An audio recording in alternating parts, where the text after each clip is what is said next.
There have been a lot of different takes regarding the MCU in the last few years. I think most people still see it as a pretty strong and innovative franchise, but there is a growing number of people who see it as bland, mediocre fluff that's gone on way longer than it's had a right to. It's perfectly reasonable to feel that way, but I usually find myself on the more positive side of the argument. I think most MCU media has a legitimate creative spark that still helps it to earn its keep after all these years, even if some movies and shows don't take as many chances as they probably should. But there are also those MCU products that fall somewhere in the middle, the ones that slip dangerously close into generic territory but still have some interesting elements. Or the other way around, depending on which way you look at it, but I think the Ant-Man movies are a good example of it. The first movie was by no means the first comedy to ever use the concept of characters shrinking, but it hadn't been used in an action heist movie, at least as far as I'm aware. And these shrinking scenes are handled really well, particularly in terms of how good the CGI looks. You get a really terrific sense of scale seeing these relatively small and ordinary locations look so big and expansive from Ant-Man's perspective. Not to mention the great amount of detail, like the specks of dust in the air and tiny bits of dirt, rust, and debris around the environments. They really went above and beyond in making the shrinking scenes feel as immersive and realistic as possible.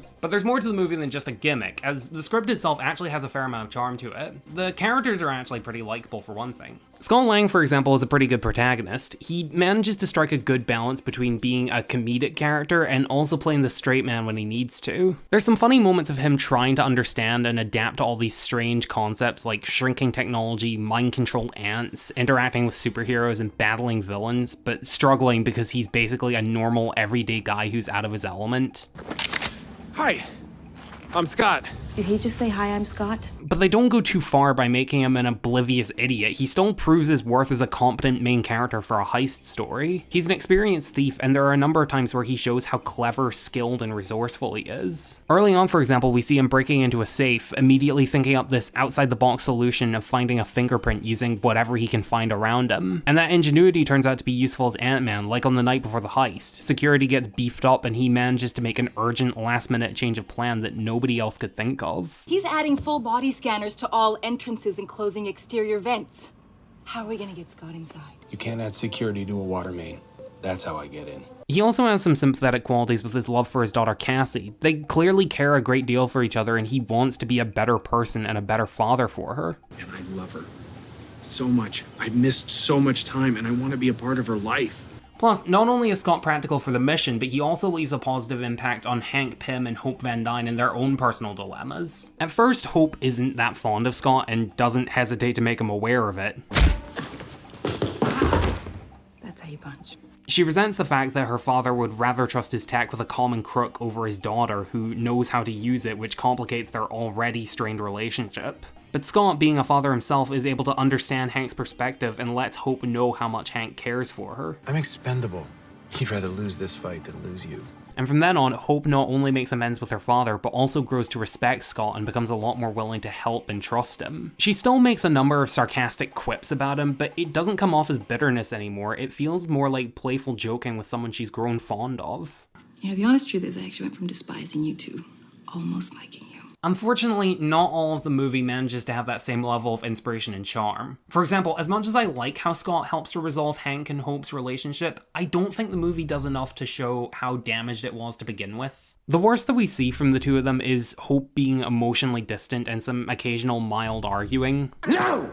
It would have been great to see those arguments escalate over the course of Scott's training, starting out passive-aggressive and eventually screaming at each other as the years of animosity Hope has bottled up finally come out. That way, when they finally do reconcile, it would be much more cathartic. Or they could show more of their relationship from Hope's childhood, where they start out very loving towards each other, but drifted apart more over the years. It's established that the rift between them began after losing Hope's mother Janet Van Dyne to the quantum realm. Maybe they could show how the loss affected the two of them and how Hank tried to keep her safe, but lost touch with her emotionally as a result. As it is, their relationship isn't bad, but it feels a little formulaic with not a lot to help it stand out. And even though Scott has some good characterization, his arc doesn't feel as impactful as it could. The film is going for a redemption story where this former criminal is trying to use those same skills for something positive. But it feels like the movie is unwilling to make Scott's past all that shady. He was in prison for stealing money from a company he was working at. Okay, so far so crooked, but listen to the finer details of why he did it. They were overcharging the customers, right? He hacks into the security system and transfers millions back to the people that they stole it from. So Scott wasn't stealing legitimately earned money from innocent people, he was reclaiming already stolen money and returning it to its rightful owners. The problem is when the goal of Scott's entire redemption arc revolves around performing an illegal heist for the greater good, it doesn't hit as strong because that's literally the thing he's supposed to be redeeming himself for in the first place. My days of breaking into places and stealing shit are done. I want you to break into a place and steal some shit. The film tries to make Scott morally flawed by having him commit a burglary for his own gain later on, which, okay, that is undoubtedly wrong. But the film still portrays Scott's earlier crime against the corrupt company as a mistake since his ex-wife berates him for it and he himself seems to regret it. Come on, you can marry anyone you want. You have to get engaged to a cop? At least he's not a crook. I'm trying, okay? I've changed. I'm straight.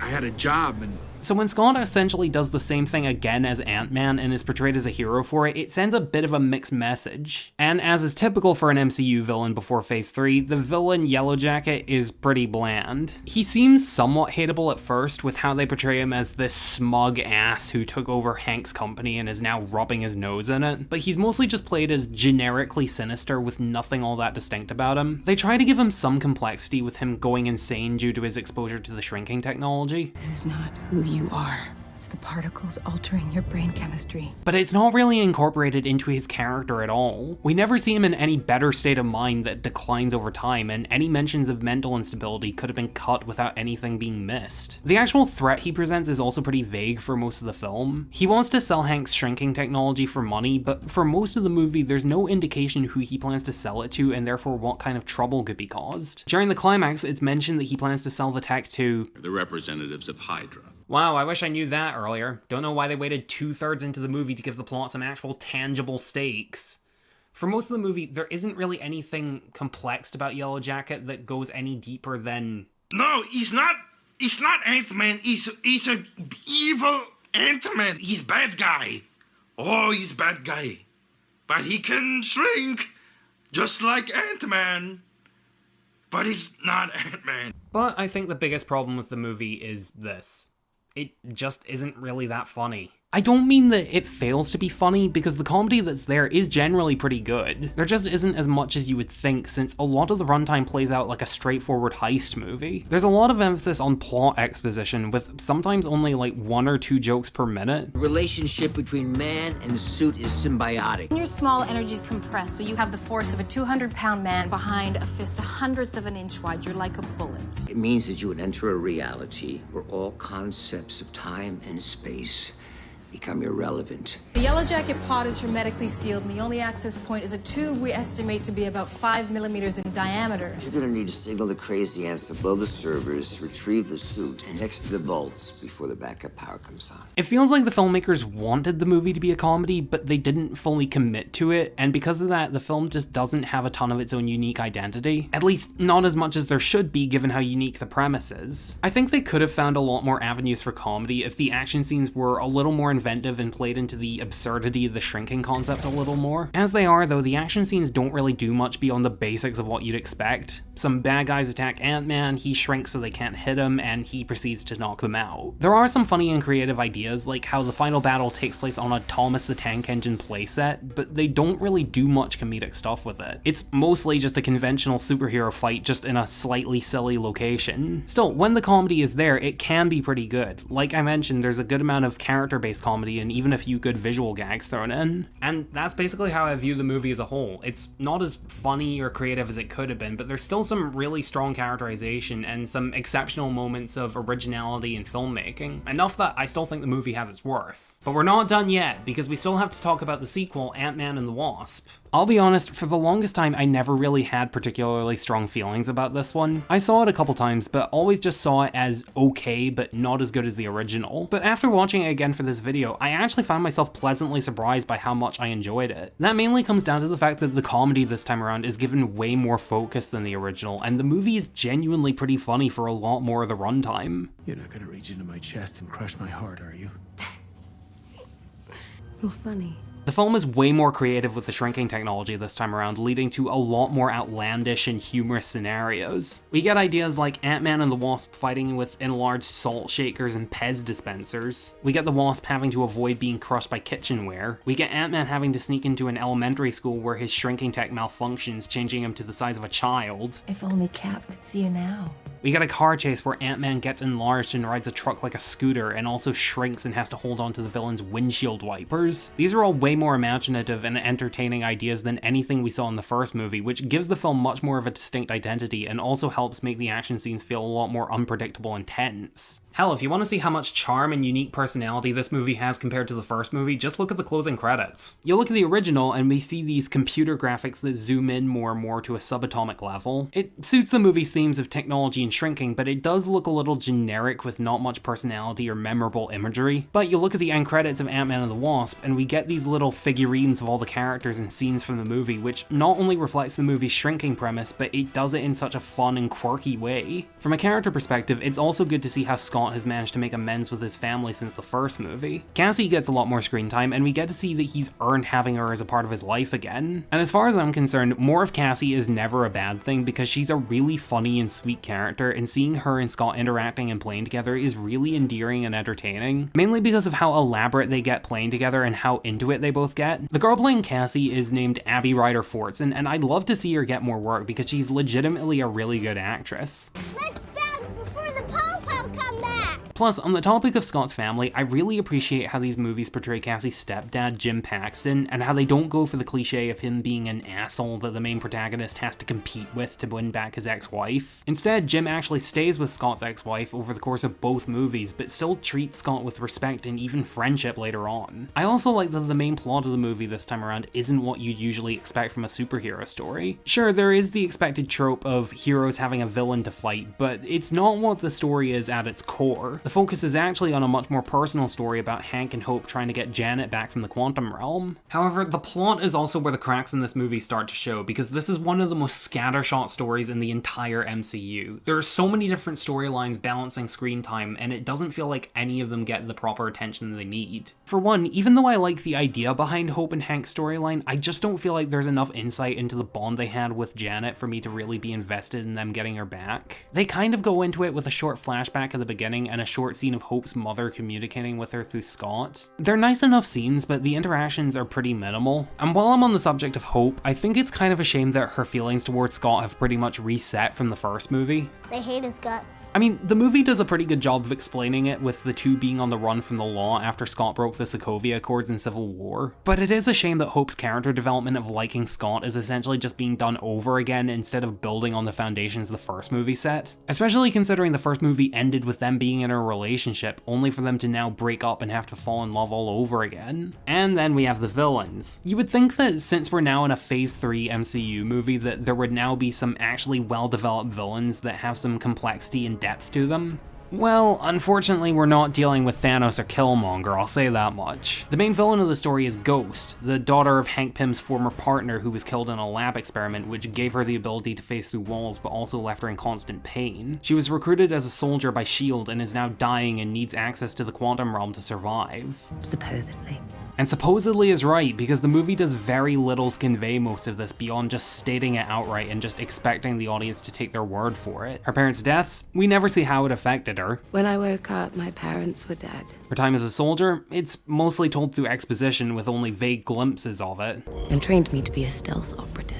The fact that she's in pain and dying, we never get any evidence of that beyond the characters just saying so. The chamber and the suit are barely helping anyone. How long have I gone? A couple of weeks, maybe. Not even any moments of her showing signs of discomfort, which would have been super easy to include. The movie wants to portray Ghost as this sympathetic villain who's had a rough life and has been driven to the point of desperation where she's willing to sacrifice other people to save herself. But I don't feel any kind of compassion towards her because those sympathetic traits are given about as much attention as this dubbed over line from Lawrence Fishburne. Another casualty of Hank Pym's ego. She has some cool powers and cool visual effects which make for some engaging action scenes, but as a character she falls flat. There's also a side villain with this crime boss named Sonny Birch, but he's not all that memorable either. They try to make him slightly more of a comedic villain compared to Ghost by making him a little more eccentric, but they don't make as many jokes with him as they could. He doesn't really have an interesting motivation either. His entire goal is just to steal Hank's technology for money, and that's it. At least with Ghost they were trying to make a three-dimensional character. Really, I don't understand what he's doing here. Couldn't they have just cut him out of the story and used that extra screen time to actually give Ghost some tangible dramatic weight? So I kind of have to admit that from a story perspective, Ant-Man and the Wasp isn't incredibly well thought out or impactful, and I think it is a bit of a step down from the original in that regard. But I will also give the movie credit that it does fix my biggest problem with the first movie. As I said, it takes far more advantage of the concept than the first film did, and this time it fully commits itself to being a comedy, making it stand out a whole lot more. As a result, I think this is actually my preferred movie between the two. But a few years later, we now have the third movie, Ant-Man and the Wasp: Quantumania. You guys just put the word quantum in front of everything? Now, at time of writing, I haven't seen this movie yet, so I can't give my definitive thoughts on it. What I will say is that judging by the trailers, it looks like they're going for a much more serious and large-scale story this time around. And after everything I've said, you might think the seeming lack of comedy might make me skeptical, but honestly, as long as they fully dedicate the film to that style and it feels distinct, I'm open to the idea of a different take on the series. Plus, it looks like this one is going to focus more on the quantum realm, which could make for some interesting world building. What does make me skeptical are the mixed reviews it's been getting, and the hit or miss state of the MCU in recent years is making it harder for me to give it the benefit of the doubt. For now, I'm content to call the initial Ant-Man duology a good film series, all things considered, even if I wouldn't rank it the highest in Marvel's catalog. If you enjoyed this video, be sure to subscribe and click that bell to get notified for more videos. Also, do you want to hear about how I think The Last of Us Part 2 is actually a really good game in terms of both gameplay and story? Check out the link on screen now. Thanks for watching.